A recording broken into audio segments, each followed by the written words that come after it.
The protagonist was the CDO of a gaming company that has been enjoying absolute success. The company he runs has been making millions, and he seems to be a genius at investments and a legend when it comes to making money. He has the Midas touch, everything he touches turns to gold, he's the prodigy boy.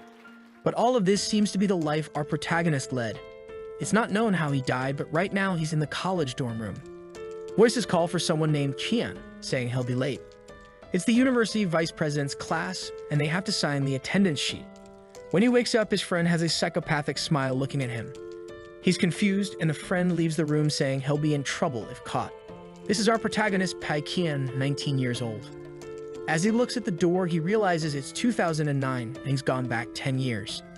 He pinches his cheek, but realizes he's not dreaming. And like a good reincarnate, the little system appears. The wealth conversion system is linked to the host. Some information is shown, including an initial capital of $50,000 in personal assets. He'll receive money from the system to manage any company. And the profit or loss the company incurs will turn into money in his account. However, for every $100 profit, he earns $1 in his account, and for every $1 loss, he also earns $1, meaning it's 100 times more advantageous for the company to lose money. He just needs to create a company that loses a lot. Look at the smirk he gives when he's thinking about how bright the future will be. The system asks for the company name, and he puts in Soaring Tenga, and the system warns that the next calculation date will be in 14 days. But they will be postponed if he doesn't have any products announced. Our protagonist says it's much easier to lose money than to earn it. If in his past life he was a successful investor with 10 years worth of memories, he'll do everything to lose as much as possible. He already knows everything that will be profitable, so he just needs to not invest anything for it to have a chance of succeeding. The only question left is what kind of company he should open. He has a mental conference with 5 versions of himself.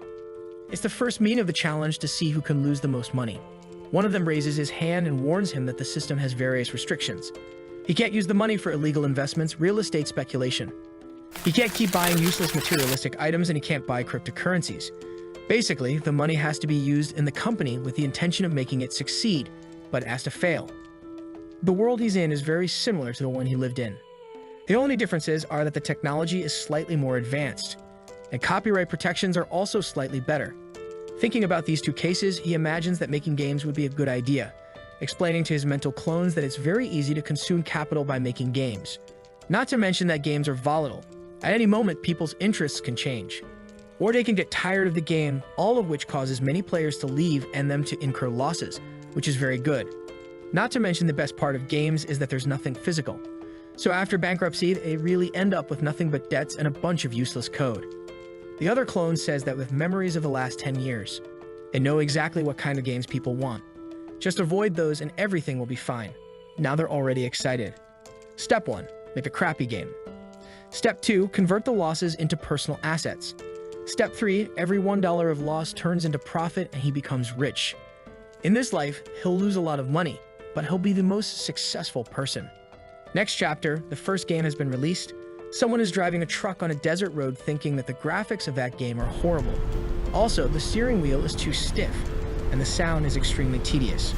But the guy adjusts his glasses, saying he's played a lot of bad stuff, and this is quite common, so he's used to it.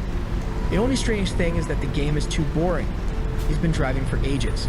10 more minutes pass, and he says he can't take it anymore. Looking ahead, he starts having an emotional crisis. Who am I? What do I do? What does this game want from me? I just keep driving forward without stopping. There are no curves, nothing. This game doesn't show any change. At this moment, the guy realizes something. Wait, this is just like my life. Extremely boring and unchanging. He decides he needs to stop playing this for a bit, but when he clicks to pause, there's no pause. He's infuriated with this damn game. What kind of game doesn't have a pause? But he also thinks that his life is like that, no pauses, you have to keep going even when you don't want to. Suddenly, he crashes into a pillar, and the game asks if he wants to try again. He's outraged. He's been driving forward for 30 minutes, and the game is asking if he wants to try again. He's made up his mind. After he finishes eating, he's going to turn this game into content for his channel of horrible games. Back at the university, our protagonist is watching the guy's video. Who says the game is basically a straight line with some curves occasionally. If you fail, you have to start from scratch. But he found it brilliant that the game humiliated him in the end by saying, "Congratulations on wasting 8 hours of your life. That's when he realized that the creator's goal with this game was to create a reflection, to make you wonder why you're spending so much time on it. In the comments, people are loving the game, saying that the 8 hours are almost meditative. For those who need to find a new direction in life, it's perfect to play this while thinking about your future. Our protagonist is angry. He created it to be the most boring and stupid thing. So why are they so excited, saying that this game changed their lives? He goes to the comments and warns, "I'm the developer of the game and deliberately made it terrible. It's not for you to think there's any message in it. It's crap, so don't buy it. It's not worth it." But people don't care, saying they bought it to have fun with friends just for the heck of it. And they're really enjoying it. Our protagonist is confused. Something's wrong with this world, or is he going crazy? He did everything to create the most tedious and boring game possible. So why did a big streamer play it and like it? Worse still, he promoted it to a bunch of people. With that, the $50,000 he was supposed to earn turned into $700. Our hero is shaken and spitting blood. He then has to have another mental conference and announces it's an emergency meeting. He never imagined that horrible game would sell 200,000 copies, and after deducting all the investment, they made a profit of 70,000. From 100 to 1 turned into 700. He drinks a coffee, saying there's no use crying over spilt milk. They need to discuss now how they're going to spend the next $50,000. One of the clones says maybe the best thing to do is to bring in someone to help. Someone who's a failure. Someone who can't succeed with any game, and suddenly the protagonist has an idea. He knows the perfect person who's always been by his side. Someone who ruins everything they touch, the best companion to drag the team down. At this moment, the friend named Mei Yang enters his room, saying he brought some food for both of them. Our protagonist tells him he's the perfect person. He's a bit confused there, and the scene changes to a bar where everyone is toasting and eating. Mei Yang asks why he suddenly invited him to eat. Did he get some money? In a way, he did. $700 and lost $50,000 because of it. The poor guy worked day and night to have $900 in the account, and now he's crying. But he realizes that the system has some kind of minimum value, and anything below that is completed by the system. This time he received $300,000 and needs to spend it all. Mei Yang tells him to eat, but our protagonist says he's developing a game and asks if he's interested in participating. Mei Yang is startled, asking where he got the money to do something like this, and Pai Qian invents that he's from a wealthy family and his father gave him $300,000 to venture out. Mei Yang asks if he knows how to program or do design. Pai Qian obviously says no. Who cares about that? Just buy some cheap design packages and it's fine. But Mei Yang says he's unsure. It's strange to spend so much money. What if they lose everything? Pai Qian gets angry. Now this damn guy is suddenly full of conscience. How is he going to convince this guy to lose money with him? But the damn guy is going to use failure for success. He gives a little cough and asks, "Have you heard of the game Solitary Desert Highway?" Mei Yang says he has. It's that stupid game where you drive for 8 hours aimlessly. Pai Qian then reveals he created it, and Mei Yang spits his coke across the table and asks, "You created that damn thing? If that's the case, I changed my mind. I didn't know you had that much talent, brother. If you have enough talent to turn that trash into a famous business, I'm with you. I'm not good at anything, but I'm reliable." He rushes off, saying he'll read everything about game development to be the best and help his friend. Pai Qian wanted to stop him, but the guy was already gone, and now there's nothing to be done. But this guy has never done anything good in his life, right? The only problem is that he's a bit too enthusiastic, so is it a good idea to hire him? That same night, when Mei Yang returned to the room, he had a ton of books. From programming to game design.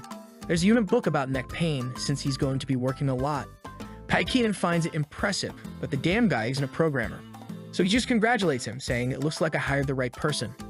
Mei Yang thanks him, saying that's great. He'll start with high-level programming for beginners. Reading the book, he says he understands the individual words, but nothing beyond that. Pai Qian thinks he just bought those to take up space. Then he tells Mei Yang, focus on design, not programming. Besides, the content of those books is outdated. Mei Yang replies, that's why these useless books were all on sale. What do I do with them now?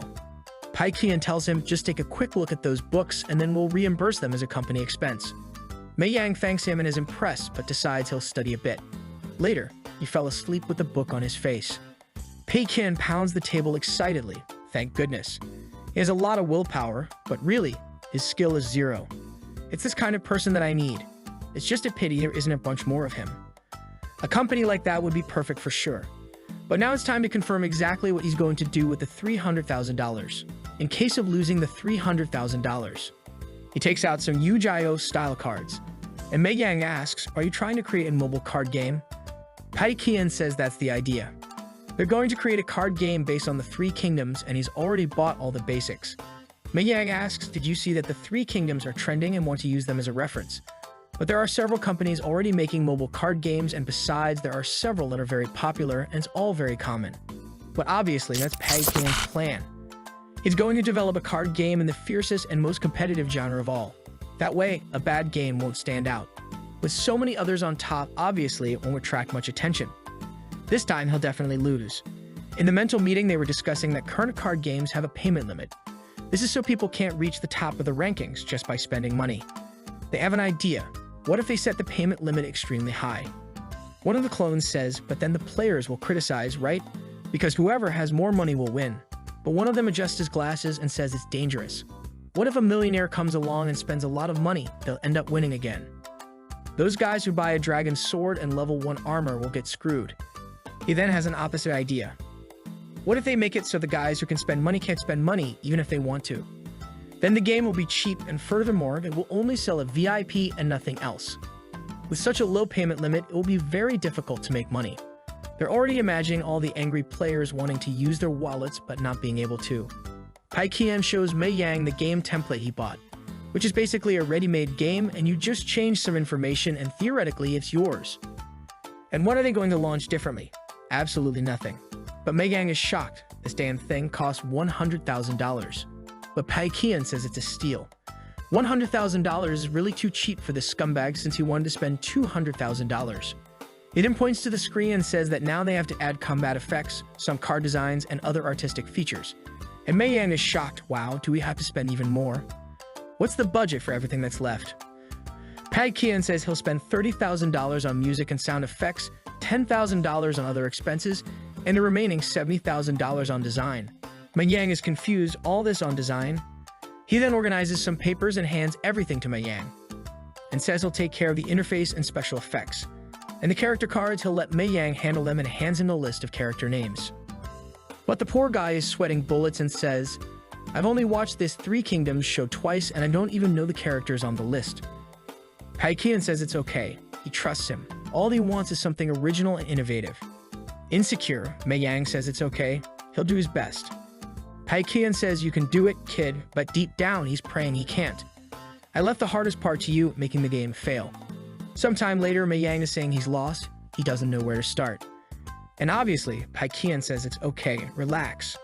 The character visuals are up to the artist, he just needs to give a general idea. And it has to be something extravagant and innovative. He can't forget that. Mei Yang asks, "Can I turn Guan Yu into a dragon?" He says he can. "Can I make some random guy into a centaur?" You can. "Can I turn a woman into a dragon too?" You can. Do whatever you want, dude. "Can I turn the character everyone loves into a little dragon loli?"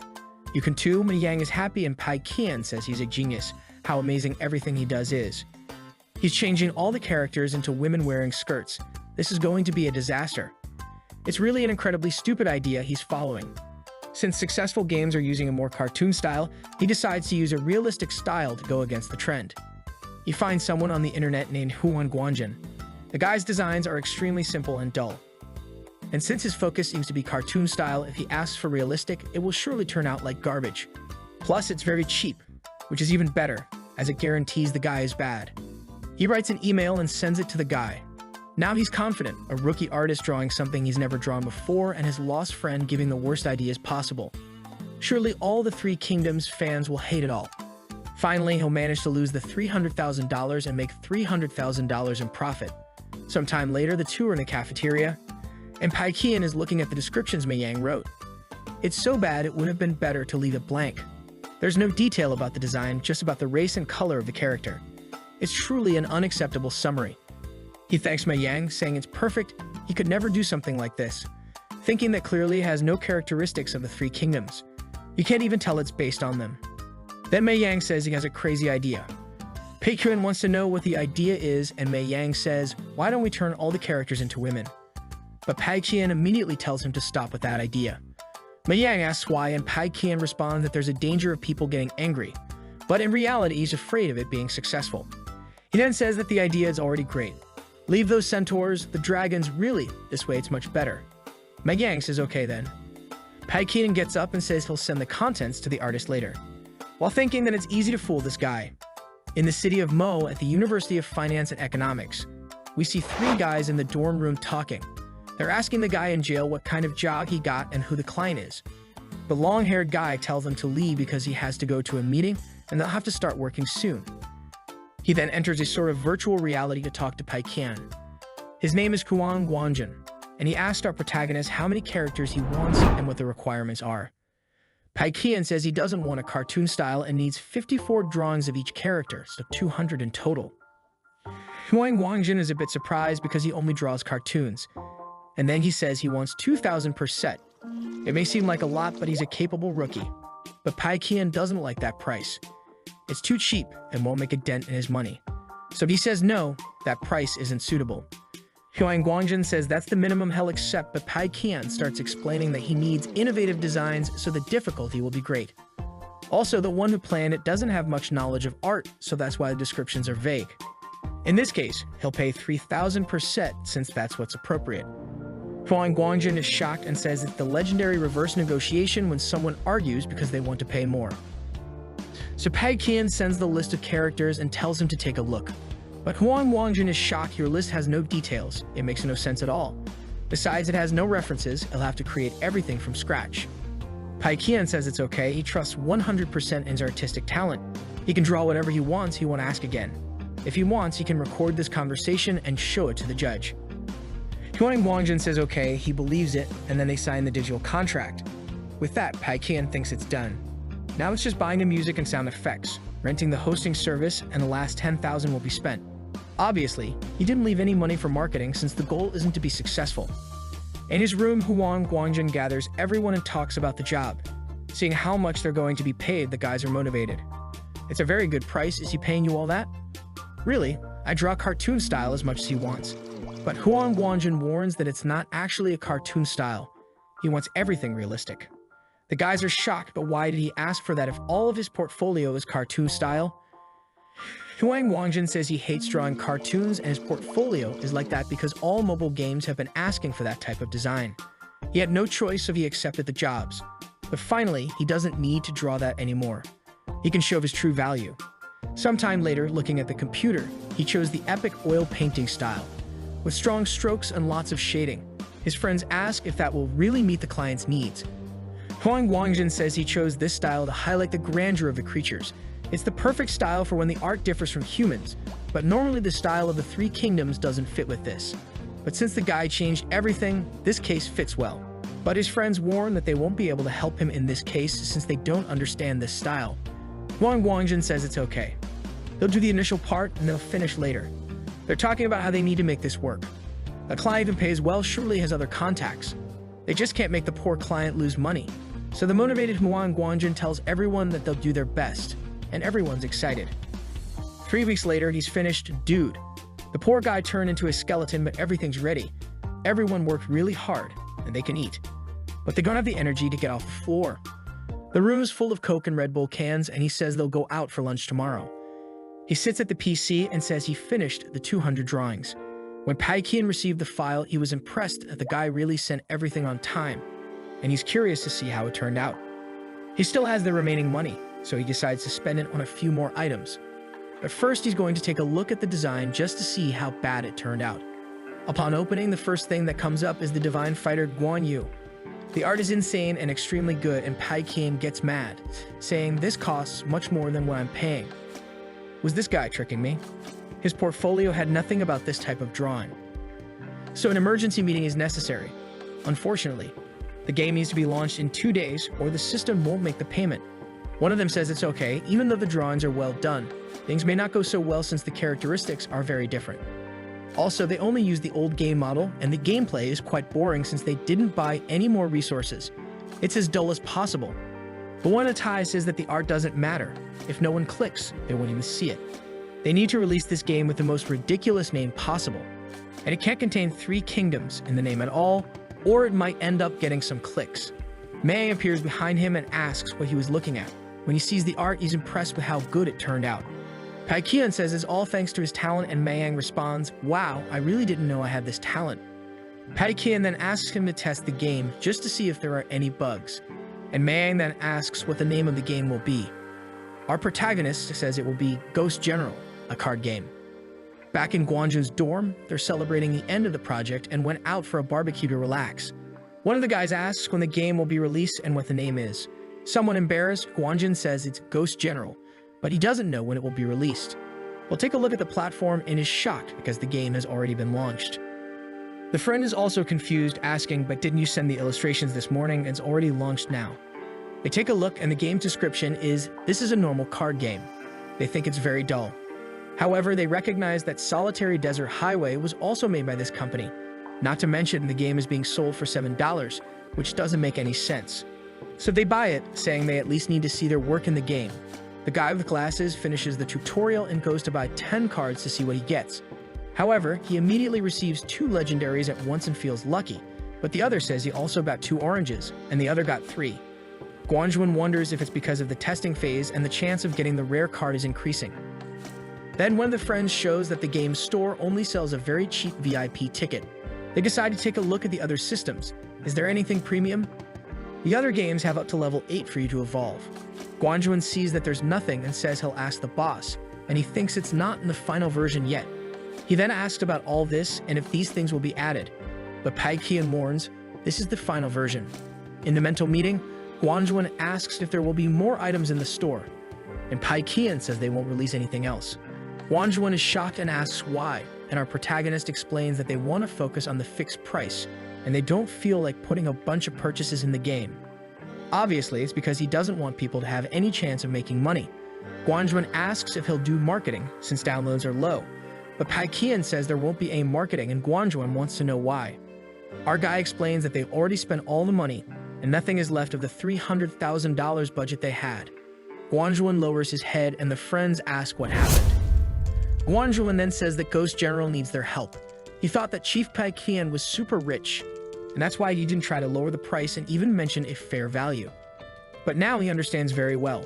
Chief P doesn't want to get his hands dirty for money, and he doesn't want to sell his values. The kid in the black shirt says that without marketing, it's impossible for the game to become popular. And the one in blue says they should help with promotion. The last one says they're not streamers or popular gamers. They can't do that. But Guanjun pounds on the table, saying the boss was very generous and they need to reciprocate. He knows several famous artists and will ask for their help. Sometime later, Mayang is sad, saying their game seems bad and no one is interested. Usually, successful games have millions of downloads, so why does theirs have so few? Paikian puts his hand on his shoulder and tells him not to worry. It's common for a new game like this to go through this situation. Things will get better. However, he's incredibly happy. It's obvious that there are no downloads. There's no marketing, so it's perfect. Mayang says he'll take another look since it's been 3 hours since he last checked. However, Paikian is confident he can look as much as he wants. It can be 3 days, a month. No one will see this game. Just maintain this pace and the $300,000 will land in his account. But Mayang's eyes sparkle, and he says the number of downloads has finally increased and lots of people even left positive reviews. Paikian is shocked and asks what the heck is going on. In the comments, everyone is praising the game. Paikian doesn't understand. He's sure he didn't do any marketing or ask anyone to leave 5-star reviews, so what's happening? Trembling with rage, he falls onto the bed, wondering how this could have happened. Mayang tells him, "I know you worked hard, bro, and things are improving, but don't get too excited." Paikian says he understands. "I'll contain my joy here. I'm really excited." He gets up, thinking he can't cry over spilled milk. He needs to figure out where he went wrong. So he observes the comments again and realizes everyone is talking about the art. He decides to research this and finds a topic where several artists seem to be promoting the game. And right there, he sees at Huang Guanjin, he found the culprit. Now he's mad. Why is this guy helping me so much with marketing with so much free time? He then sends a message to Guanjin asking if he promoted Ghost General. Guanjin says yes. He even got other artist friends to promote it and told everyone how great it was to work with boss Paikian, who pays well and appreciates an artist's work. Because of this, everyone was moved to help. Finally, someone like that in the game industry. Paikian thanks him with hatred, and Guanjin wishes good luck to the boss. He's sure he'll make even better games in the future. A week later, it's time for the system to tally everything up. Paekian is on the balcony looking at the screen. The game has already made $500,000, and considering everything he spent, the investments, system calculations, he's made $2,000 and missed the chance to earn $300,000. His mental state is collapsing. The only thing he has in his favor is that the system's value will increase. The next settlement date will be in 3 months, and the value will already be over $6 million. He'll probably have to hire an expensive workspace, costing around $400,000 a month, and another 30 employees, costing around $200,000 a month, plus a bunch of good equipment to spend another $1 million. It will be laborious, but maybe he can stay afloat. Mayang then touches his shoulder and says they should eat something good with all this success, and Paekian agrees, remembering that he promised to take him to eat something nice if everything went well. On the stairs, Mayang asks what's wrong. He seems worried, and Paekian says it's nothing serious, not to worry, it's just that he's very busy with all of this. Mayang says now that he's the boss of a successful game, he should hire an assistant to help, and our protagonist ponders this. Mayang explains that's how every story he sees goes. The boss always has to be bossy, drive luxury cars, flirt with all the girls, and dump all the company's work onto the assistant. Paekian loves the idea. It's perfect to hire an assistant to spend money. He needs to hire a professional who can do everything and costs extremely high. This way, he'll have someone to set up the new office, hire a bunch of people, and spend a lot more money. So he goes to another company saying he's looking for an assistant, and the guy asks what the requirements are. Paekian says he wants the best and most expensive, and the guy gives him a list saying they're all the best in hand-on. They're disciplined, talented, well-behaved, and conduct themselves properly. He sees a girl named Yahello who worked for a foreign company's vice president. However, it doesn't say there that she left the company. What happened? The guy says it seems he doesn't follow the news much. Paekian is confused and asks what he's talking about. The attendant then tells him that the vice president of the company she worked for tried to have some fun with her, but got slapped so hard his dentures flew out. It became news, and the vice president lost his job and she resigned. Paekian says he wants her then, but he has one request. She can give suggestions when he asks, but in any other situation, she must remain quiet and not question. The guy says he can trust her professionalism. 3 days later, on Monday, a luxurious car arrives and a beautiful woman steps out. Yahello, with a salary of $30,000. She opens the door for Paekian, who doesn't quite fit with all this luxury. They go to the part of town with the most expensive commercial offices.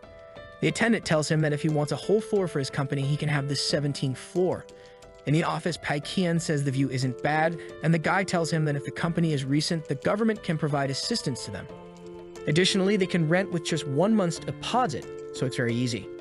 Paekian asks how much it costs, and the guy says it's 4 yuan per square meter. Paekian says it's too cheap. Obviously, the attendant is surprised, but Paekian is thinking that with all the expenses combined, it would be about 450,000. The attendant is baffled. This kid seems unassuming, but apparently, he's really rich. Paekian sighs, thinking it's 1 yuan per meter, cheaper than he estimated. Unfortunately, he'll save 90,000 a month. The guy asks if he's satisfied, and Paekian says that since it's the best they have, he'll have to accept it, unfortunately. He somehow needs to start losing money since Ghost General is becoming too successful. The guy then says he'll prepare the contract immediately. Later, Paekian talks to Yahello and tells her that a good working environment greatly improves employee performance and also enhances the company's image. She takes notes. He says the office desk has to be expensive and elegant, the computers have to be the best, the mouse has to be good, the keyboard has to be mechanical, and the monitor has to be the most expensive available. Since it's a gaming company, they need everything of the highest quality. Additionally, they need plants for the employees when they're stressed and someone to water them. It might seem useless, but they also need someone just to water the plants. Also, they need the most expensive treadmills possible since everyone sits for long periods. It's good for them to stretch their legs a bit. He also wants a tea table so they can relax. Yahello says she's noted everything and asks him what an acceptable price would be. He says at least 500,000, but as close as possible to 800. With rent, equipment, and office, he's already close to $1 million. He then goes with Yahello to buy some suits, obviously the fanciest and most expensive ones. Since the system didn't say anything about not being able to buy, he bought several. And Yahello even said she would buy some more casual clothes for him. On the way back home, she handed him a shopping list. The list had several unnecessary items for an office, but it's what he asked for, and she says she saved as much as possible. Then she takes him to a house she rented for him. Paekian is impressed that the system allowed this to happen. Apparently, things that influence the boss's image are really part of the company. Yahello tells him to rest and that the clothes will be delivered to his house. He asks her to please prepare the documents of the candidates he's going to interview. She says it's her responsibility, of course. There's a minimum profit requirement in the system. You can't just throw everything away and go bankrupt. He needs to stay at a loss, but still within a certain value. This means he has to hire someone not too good, but also not hire a delinquent. Paikyan remembers another useless guy he knew from college, a guy who just played games all day. Of course, someone who plays games all day doesn't necessarily know how to make a game. So he goes to the guy and throws the money, asking if he's willing to create a game. If this guy works with them, there's a dual monitor and the best computer available, and he can play games all day. The guy asks what he'll do at the company, and Paikyan says he'll be the game tester, so he just has to play literally. If he wants, he can give suggestions on designs and games. The guy says he'll think about it. Maybe he'll accept. Paikyan then touches his shoulder and says he's waiting for them at the company. He'll call him on the phone, and now he's going to get his hair cut with that money. The chubby guy takes the money and cries, saying someone finally recognized his worth. Then, a guy named Huang Zibo with yellow hair is in front of the company, wondering if this is where the two legendary games, Desert Lonely Highway and Ghost General, were created. He enters somewhat embarrassed, lowers his head, and goes to the elevator. When the door opens, the company's planning chief, Han Yang, is there. The guy has a salary of 7,000. Huang Zibo is surprised and greets the guy, who points at him and says the company here has very high demand, so he won't be hired. The kid wonders, wow, I didn't expect even he would come for an interview. Was it for the legendary Tengda? He goes to the 17th floor thinking, if even Liu was so sad, he probably wasn't accepted. And if an experienced guy like him wasn't, imagine me. He arrives at the reception and is impressed. The receptionists are famous twins. They then say they'll take him to the interview room, and in the company there are already a lot of things installed and people playing. She knocks on the door, calling for Boss P, who tells them to come in. Our protagonist tells him to sit down, and he goes somewhat embarrassed and greets him. Noticing the silver cup, he can see the level is different there. Paikyan asks where he worked, and the guy says he worked at Changyang. He sees Paikyan laughing and hesitates. Is he laughing at me? I really shouldn't have come here. I'm just a beginner in this industry. Peg tells him he's excellent and says he meets all the requirements, asking when he can start working. The guy is confused and says the day after tomorrow. So Paikyan tells him to bring his resignation letter. He'll already sign the contract, but he asks how much he wants to be paid. Somewhat embarrassed, Huang says 2,100 is enough for him, and he hopes the boss doesn't think that's too much. Paikyan puts his hand on his face, leaving him anxious. I knew I had overdone it. But Paikyan starts listing all the expenses I'll have to work in the city center. With that, he says the company will pay at least 3,500. Huang doesn't know what to say, and our protagonist says 4,000. It was the famous reverse negotiation again. Embarrassed, he says that's great, and our guy says it's decided and welcomes him to the company. The poor guy leaves trembling. Paikyan keeps refusing every experienced guy who could make the company succeed and hires all the inexperienced young people with the excuse that they have a visionary eye. A week later, Mei Yang is going to visit him. When he enters the room, he asks how the hiring is going. Our protagonist hands him the list. Mei Yang obviously gets a shock, saying the people seem very young and inexperienced, and asks why he hasn't hired any chief designers. Did nobody apply for that position by any chance? Paikyan tells Mei Yang that a lot of people applied, but he rejected all of them. Mei Yang asks why, and our protagonist explains that it's because those guys are too outdated and don't have a passion for the game. So he's going to be a head designer and will only ask for help from that blonde guy he hired. Seeing the resume, Mei Yang says the guy doesn't seem very experienced. Is Paikyan sure about this? Paikyan says yes, especially because he's looking for someone who can't see how stupid his ideas are. Also, they have a gamer who plays all day. With such an infallible duo, the company can't go wrong. Mei Yang asks when they'll actually start working, and Paikyan says it will be tomorrow. He then makes an announcement to everyone in the company that tomorrow things really begin. People seem eager to finally start working, even if it's a 9 to 9-6. That means working 12 hours a day, 6 days a week. He doesn't care and will give his best. Paikyan says to celebrate the start of work tomorrow, everyone should shut down their computers and go home now. Huang was ready to work and gets surprised. What's wrong with this boss? Our protagonist says it's Friday, today is a day for fun, so they're going to rest. Let's go home, everyone. He looks at the clock and it's only 3 p.m. What are they going to do now outside of work? Back home, our protagonist goes once again to his mental meeting to think about what kind of game would be perfect to incur losses this time. One of them says the goal is to choose the wrong direction and ensure that the employees don't notice. Since the mobile industry is doing very well, they have to avoid that. How about trying to create a computer game to compete with one of the biggest of all? One of them suggests making that style of game a style they don't have, but they all agree that the entire company can't do it. They hired a bunch of amateur people, and that style would be impossible. So on the 12th day, he calls everyone for a meeting. As no one works during a meeting, they're all focused. He then reveals that they're going to make a first-person shooter game for computers, something none of them has ever done. Huang's about to say something, but he already tells him to wait and announces that there won't be a mobile version. Their intention is to dominate the industry, so they don't even want to bother with an insignificant game. At Tenga, they're either going to success or fail. There's no middle ground. People applaud. Truly, the boss is visionary. He's on another level. He then points to Huang and Baksu and says the two are responsible for everything this time. Baksu will develop the entire design concept and Huang will handle all the execution. Obviously, they don't feel prepared. Huang thinks he needed about 6 more years of experience to do something like this. But Patakian warns for this game he has 3 requirements. It needs to have an interesting story. It needs to make it as easy as possible for new players. And lastly, he wants incredible weapons that can be bought for 888 yuan. They can decide the cost of the trial period, and that's it. Any questions? Huang wants to say something, but our guy interrupts and says the meeting is over, and everyone applauds. Baksu starts drawing and poor Huang starts working on the project. Meanwhile, Mei Yang will be responsible for helping others and learning as much as possible. If there's any problem, especially related to money, just inform him. He's confident about the first-person shooter game. Nobody cares about the story mode. Usually people just want to exchange bullets, so they're going to do a lot of things that nobody will even play. That's the kind of useless work. Not to mention that experienced players really like aiming, so if he makes the aiming part too easy, they'll hate it. Also, the payment of 888 yuan per weapon, it becomes inaccessible. He's trying to take everything good from a game called Counter-Strike and do the opposite. With almost no one on the team knowing how to make an FPS game, this is doomed to fail.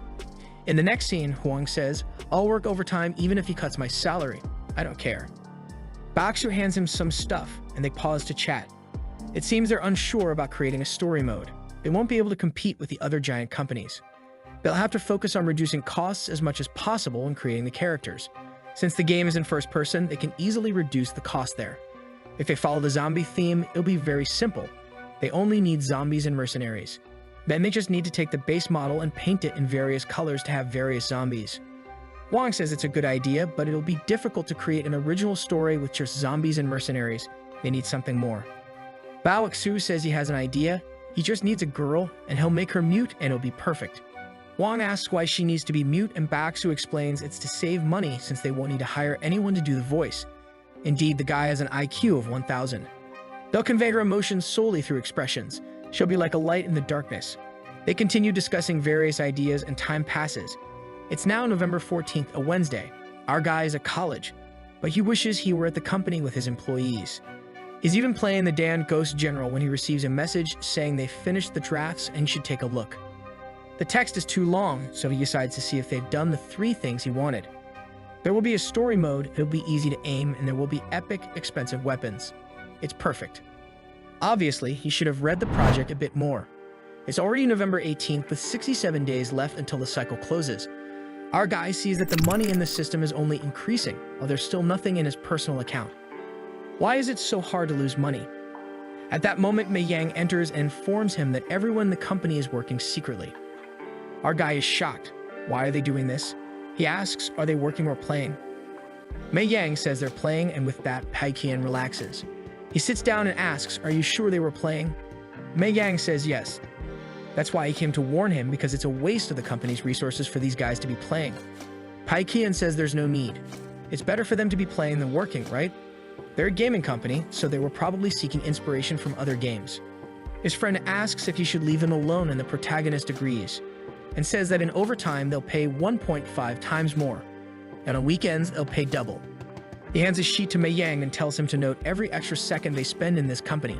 When he leaves, he sits, thinking he's a genius. They'll finally manage to spend more money. The next day, hesitantly, Huang goes there and knocks on the door. Our protagonist tells him to come in, and he comes in with a sheet, somewhat unsure, saying it's the resources they need to buy. Huang is thinking. He did his best to find good quality resources at a reasonable price. There shouldn't be a problem, right?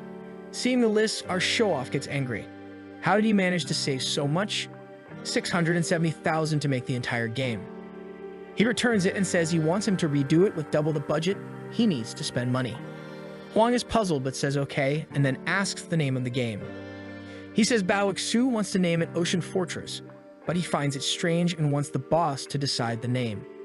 Paikin recognizes the name as a failed movie from his last life, and with that, Ocean Fortress is a perfect name. Let's use that. Huang is obviously working hard, chatting with everyone in the company and increasing the budget since the boss asked. He sits at the desk and receives a message saying his salary has been cut, but it's much more than he expected. Could it be a mistake? He sees Shin Haley passing by and asks to talk to her. He shows her, saying that he received the wrong salary. He earned more than he should have. But Shin Haley tells him that it's correct, it's the payment for overtime. He is taken aback and she says it's normal for the company. He thought he would never receive the legendary overtime pay. Everyone at the company cries. They found it strange that Boss Pay didn't say anything when they worked more, but now everything is clear. He knew about the overtime from the beginning and simply let them do what they wanted, but he paid much more. Everyone is moved and motivated. While our boy is on the couch disbelieving, why is it so hard to spend the money from this cursed system? In an emergency meeting, they need to spend impulsively, but all the clones are exhausted. They have already spent everything possible at the company and don't even have anywhere else to put money. It's all the fault of that damn General Coast who never stops making a profit. One of the clones has an idea. What if they organize an employee trip? However, the system won't accept it if it's just that. So he decides to plan a trip to places where there are companies with FPS games. That way he can spend a lot on hotels, travel, flights, and everything else, and still use the excuse that he's taking the employees to learn. So he calls Yahello and explains the whole plan to her. She takes notes, and some time later, the group is already discussing it while playing. Indeed, they are going to travel just to learn. How crazy. They just find it peculiar that nobody has ever treated them so well before. It's bizarre. Everyone is just imagining where they are going, and Huang tells them to focus on work. When Pai Qian receives the budget, he is shocked. It's only 150,000. What kind of crap is this? Yahello apologizes, saying she did her best to lower the prices as much as possible. Apparently, spending too much on a high-standard administrator was not a good idea. He asks if they can travel executive instead of economy. However, the system warns that it's not possible. Yahello says she contacted the companies to schedule everything. The company they are going to visit is Sunstrike Studios. When its owner learns about the trip, he is confused. What kind of company plans a company exchange? The receptionist says it's the company behind the General Coast game. Jiamu Yan, the owner of Sunstrike, knows the game, and since it's successful, he thinks it'll be good to meet the owner. So he accepts the exchange and says he'll receive them personally. The receptionist confirms and then hands him a list of newbies' dismissals. He takes a look and tells her to fire everyone except Lin Wan and leaves without saying anything else. The receptionist wonders why this person wasn't fired again. When he sits in his chair, he thinks about it. The reason he didn't fire this Lin Wan is that she is the granddaughter of a boss of a giant company. The guy asked him to let her work there and show her how bad the companies are until she resigns and gives up. But even seeing how bad the lives of game creators are, she doesn't give up, so he can't fire her. Sometime later, they are already at the hotel, and Mei Yan is complaining that he has to keep calling the protagonist boss. He wants to call them friend. But our boy says that can't happen. No one can know they know each other, since he's the special spy. The next morning, they are all heading to the company, and his employee is impressed. A company like that with its own building must be very good and pay very well. The company guy then comes to receive him, and when he sees that Pai Qian is wearing a custom suit, he realizes the boy is rich. They show the recording room, the design room, some cosplays they have, leisure areas, and everything else. However, Huang, seeing that the only thing in their leisure room is a TV, thinks it doesn't even make sense to call it a leisure room. Theirs is much better.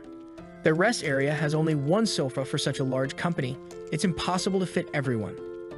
The food area has about 4-5 snacks, and there's even a warning not to take too much. Compared to their company, it's really bad. Zhu Muyan, who wants to know why the Tengda employees don't seem impressed with his company. He was expecting to hear a lot of praise, but it's total silence. Mubian remembers that the protagonist asked him to ask questions and then says, "Wow, today is Saturday. Why are so many employees working overtime?" The two from the company look at each other, thinking that in this company, it's not overtime to work on Saturday, they work every day of the week. Huang explains that they're working because overtime is normal. Mei Yang says he understands it's really good to be able to earn extra money. There are so many people doing overtime that you guys must spend a lot paying for it. The guys from Sunstrike freeze. It's as if they pay anything. Pai Qian holds Mei Yang back and tells him to stop asking those things to the guys. Wang then apologizes for him, saying he doesn't understand much about the industry yet. The guy says it's okay and that he will take them to a meeting to share experiences. And they walk through the corridors where several employees are working, while some comment that the workspace there is very cramped. Wang says it looks like a normal space. Actually, the problem is that at Tengda it's too big. Zhu Muyan heard this and didn't understand because his company gives a good space compared to the standard. Huang then gives a presentation on why the General Ghost game was successful. The first reason was using an innovative and bold artistic style. The second was respecting consumers and the low cost of the game. This made everyone feel good playing without needing to spend much. And the third thing is that he didn't spend anything on marketing and only used social media. Our Paikian thinks he explained it well, but wasn't what he wanted. Zhao Muyan is looking at the protagonist thinking that the guy is crazy not to have spent anything on marketing and even hired a rookie to be an artist. He really is a young man of great attitude and courage. He then steps forward and announces that they are preparing a shooting game called Bullet Hole, and the goal is to surpass Counter-Strike. The most important thing in the game will be the difficulty. In shooting games, usually the enthusiasts are veterans, so they will make something challenging. They are working hard on the visuals and even have military personnel on the project. They will make the game free, but the equipment will cost a lot. Huang gets scared. It sounds like the game they are making, but with everything that people like. If they launch at the same time, it will end the Fortaleza do Oceano. But when he looks to the side, the protagonist is smiling. And Wang begins to think that he came there just to check out the guy's approach. And now he's sure the Fortaleza do Oceano will be a success. Sometime later, Paikian thanks them for everything, and Zhu Muyan says it was a pleasure to have him there at the company. As he's leaving, a girl finally appears in this story to talk to him. She is Lin Wang, the granddaughter of the guy who owns a giant company. She says she wants to ask him a few things. She then asks if making money is the main goal when creating a game. Paikian replies that the main goal is to bring joy, because in fact his main goal is to lose money. She smiles happily and asks if his company doesn't have a dismissal system. He says of course not. Every employee in the company is like family. They have to grow and learn together. He would never abandon anyone, because how is he going to spend money if he keeps firing others? She asks if the employees in his company work overtime. He says he tries to send them home, but it's been difficult lately. The most he can do is pay more for overtime. She asks if he's fulfilling a kind of childhood dream. He says no, his goal is to make money, but she tells him to stop lying. If he really wanted to make money, he would have set a much higher price for General Ghost. She then thanks him for answering the questions and goes away happy and radiant. Paikian wonders who she was. In the next scene, she's already talking to Zhu Muyan, saying she wants to quit. He's very happy, finally, and managed to make her see the darkness of the game development world. And he asks her, "Are you going to give up the game industry?" She says no, he doesn't understand why she's quitting, and asks if she encountered any problems. She says she just feels like she won't be able to achieve any of her dreams there and she wanted to try another place. Where could it be, right? Back at the good company, our protagonist asks Huang if he wants to postpone the project, to which he replies that it won't be necessary. Paikian says he wants to see the game, already afraid it might be good. Wang then shows him in story mode, players will fight from a lower floor to the top and has a total duration of 6 hours. They will also release a weapon that will cost 888 as he requested. Our protagonist starts to worry. Who asked this guy to make a decent game? He remembers that he actually doubled the budget. He probably has some blame in this. But he knows that competing with others with just this won't be enough, and this expensive weapon won't turn out well either. Huang asks if he wants to see the rest of the game, but Paikian says no. Then he takes a look at the official review, and then leaves confidently, since they will launch together with the Bullet Hole. With such competition, for sure there won't be a way for them to win. The defeat will be bitter, or sweet in this case, right? Looking at the system, he says he's finally starting to go into the red. It's been a lot of work to spend so much, but he's managing. He just needs to make an effort to spend the last 100,000 he has. He then calls Yahello and tells her to organize an event tomorrow to celebrate the completion of the game. They will eat at a great restaurant, then everyone will go to karaoke and to a shopping mall. They should reserve all the rooms. Yahello says it's a Friday, but our guy says it would be unfair to use one of their days off for this. She says she understands and then informs him that the girl from the other company came here for an interview. He's thinking that she doesn't need money. That's impossible.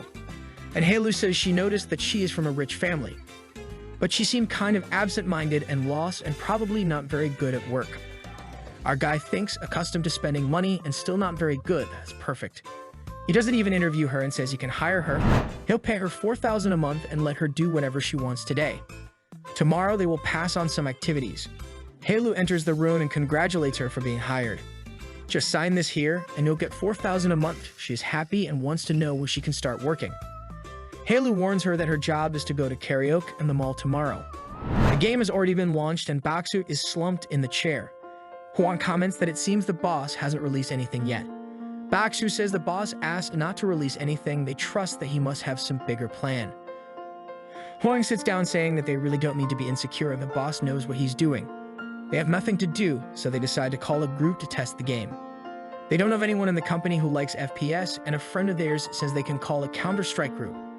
But Hwang says that's not very right to keep using others as guinea pigs without them knowing. But then Lin Wan shows up saying she knows several people and asks if they want her to contact them. Hwang is startled and asks where she knows them from, and she says that when they were testing bullet holes, she met all the players since she was in touch, and that's why she has their numbers.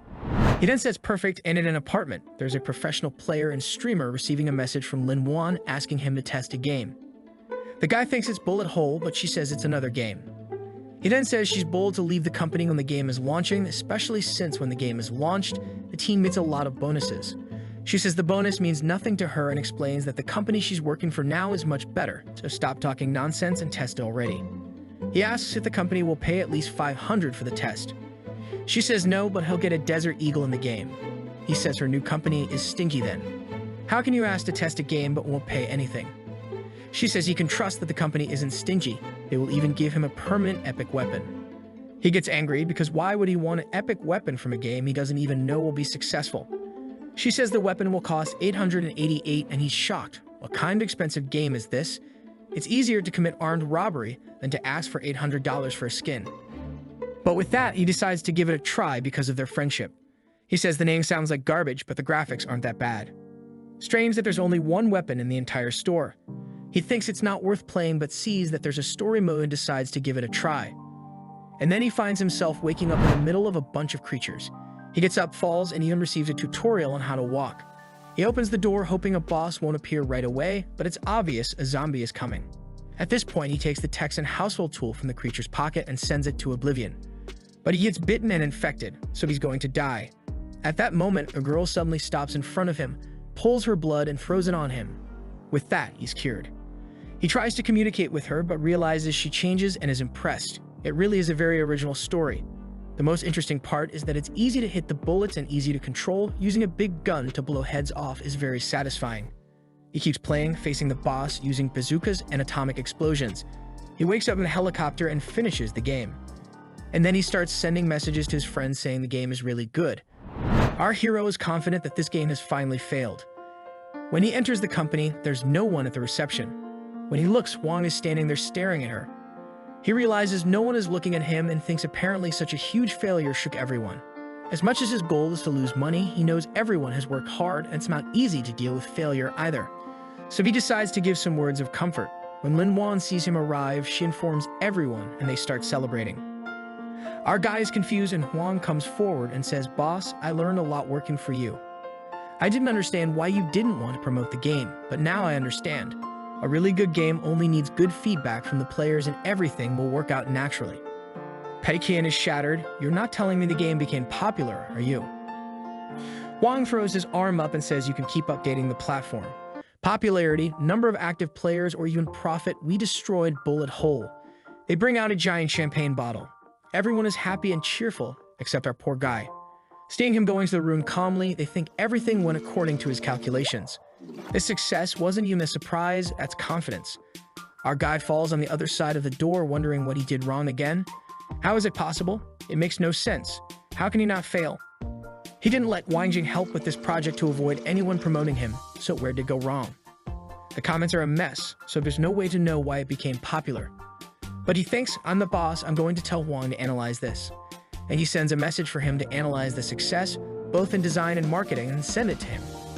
In the clone discussion, they say they made a serious mistake by having a good story mode with an easy-to-play game, which attracted many casual players.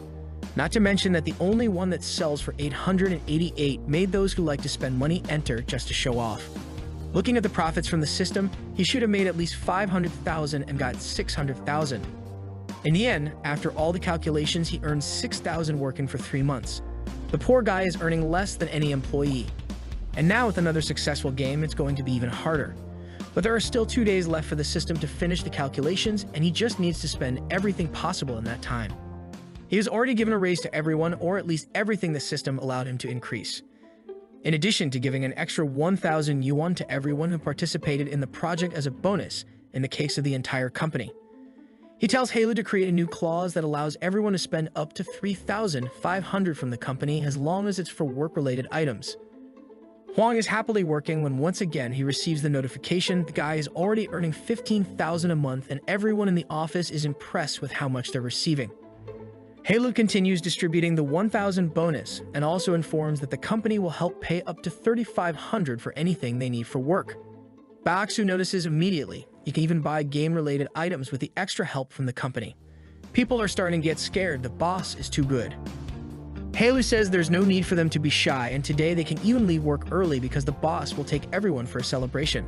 Not ironically, he informs them that they're there to celebrate, but they still have to stick to work hours. He tells everyone to use the bonus he gave them plus the 3,500 it's good for everyone to spend.